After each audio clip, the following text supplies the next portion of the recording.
The euro, speaking of currencies, did strengthen a little bit following that weaker than anticipated U.S. jobs number.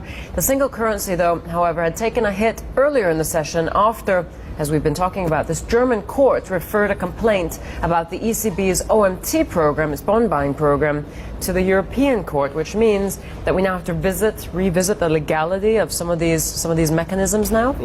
Well, I think it was a complete surprise first off, and the market was caught off guard by that. But when we really look in detail at what this means, this constitutional court ruling was assessed as one of the key risks this year for the eurozone, and it's now been passed off to the European court, which is much more European. It's much more in favour of action at the EU level, much more in favour of the EU institutions, and will tend to rule in favour of them. So I think actually markets are starting to realise that while we will see another court case, another ruling, actually it's more likely to go in favour of the ECB and support the OMT. In the meantime, this could take up to a year for this ruling to materialise. So in the meantime, the ECB has said, well, we see our OMT is still valid and it's still on the table. So I think markets are fairly convinced by that. They know where the ruling is going, and they know that in the interim the ECB is probably still willing to use it. So I think they're actually fairly happy with the way things have gone, despite the court being quite strong on their view of the OMT. Yeah, I love this comment. Ashraf Laidi, a regular guest here on CNBC, he tweets in and he says,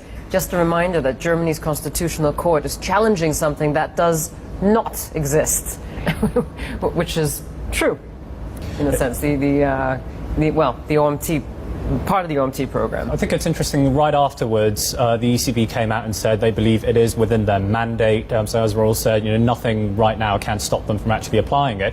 And let's say if there are people within the ECB with deep reservations, there's nothing to stop them from applying something else, which could actually help markets in the near term. So there was some concern initially that, let's say, for next week, due to whatever catalyst, we do get a big shock on a big shock towards periphery markets again. Then there might not be a backstop in place. But now I think after just overall digesting the facts of the case, people are not that concerned anymore. And besides, after today's payrolls, you just can't see that many catalysts right now for downside moves in markets. I mean, the ECB in a sense has been and is very lucky that that markets have reacted so positively to the promise of doing something if need be, but they haven't actually done it yet. So.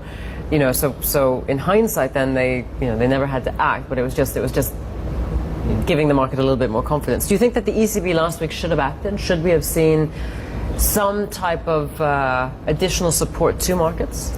We don't think so. It was totally unnecessary to cut rates and, for example, or apply any additional easing, and we were concerned about political implications as well. Best to hear what the German court says first before you do anything with the balance sheet, and now they have said something. So, the ECB has come out with a statement, but I think for now it's the focus on deflation. We actually think that CPI numbers are going to stabilise around March, April, and then we'll start to see in their forecasts they will pick up, and that obviates the need to move.